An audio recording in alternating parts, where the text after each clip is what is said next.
Did you know your Samsung Galaxy has the ability to save your life? Let's learn. Built into your Samsung Galaxy, this is the S22, there's a function where if you push the power button 5 times quickly, 1, 2, 3, 4, 5. Nope. Let's try it again. 1, 2, 3, 4, 5. There it is. It calls 911 for you. It has a host of other functions. Let's learn all of them. All right, to learn all about your SOS emergency function, let's go into settings.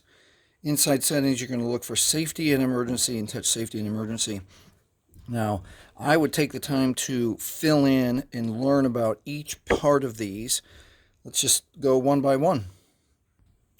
Let's start with filling in your medical information. Number one, you have to be comfortable putting personal information on your device because it is robust. It allows you to enter your name, medical conditions, blood type, allergies, your weight, your height, date of birth, address, are you an organ donor, and then any notes. The next thing is your emergency contacts. Now, I've already put a reliable friend as one of my emergency contacts, but let's make another reliable friend number 2. I'll show you how to do it. All right, let's go to your home screen and let's learn how to make an emergency contact. Let's touch contact here, and we're going to add one. So push the plus sign, and then let's type reliable friend 2. Reliable fried. Let's spell friend right. All right, and their phone number 999-999-9991. Save. Now, we want to designate this reliable friend as an emergency contact. All right, so let's see what happens if we go back to our emergency, SOS, safety and emergency contact, and we want to add an emergency contact, and there is reliable friend number 2. So let's add them. Let's click done. And now we have 2 emergency contacts, reliable friend number 2. All right, let's go back. So now, let's going down the list, let's learn what's next. What's next is the emergency SOS function. Take some time to read and understand how this works. You saw how I didn't push it all the way. You saw how I didn't push it all the way cleanly, so it didn't bring up the emergency contacts. You got to get it clean 5 presses. So it takes, I would practice it a few times and allow it. Leave this on, require swipe to call, so it doesn't automatically call 911. 1, 2, 3, 4, 5. There it is. So we can cancel. Now you have to decide whether or not to use that function. You take that function off, and it'll immediately call 911 for you. I think that, like if you have elderly grandparents, elderly parents, if you are traveling in a different city, high crime area, I would have the swipe off. All right, let's go down to the next one. The next one is what number to call.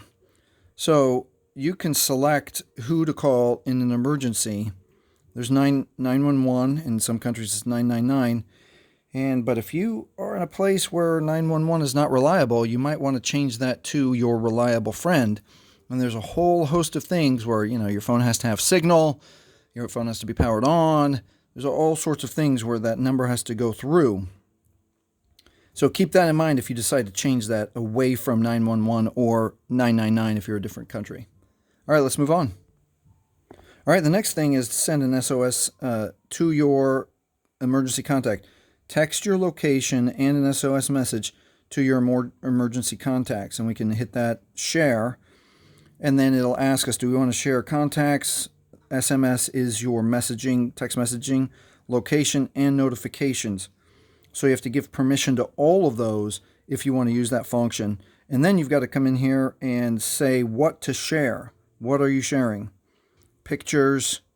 You can attach pictures from the front and back camera, 5 seconds of audio, and you share them with your 2 emergency contacts. See if there's any other. If you need more information, click on about emergency sharing and you can read more on your own. All right, and that covered the next section, which is the emergency sharing. So we can move on now to emergency location service. There's no reason to turn that off. just leave it on. You can read again if you need to read the details. Do that. Pause here and do that.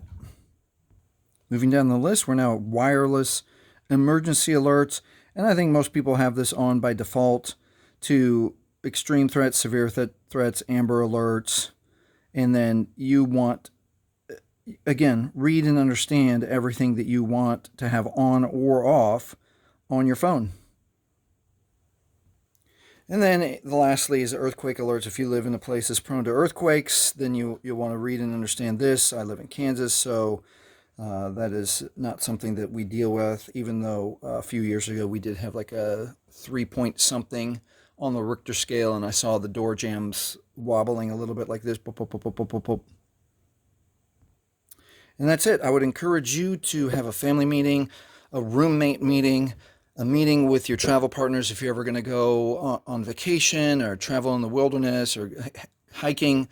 I would go over this, even simply like having a bike ride around the street with people, all these texting drivers. You might want to be able to just push your button 5 times and be able to get help in case you ever have an emergency. All right, if this has helped you, please like, please subscribe. Thanks for watching.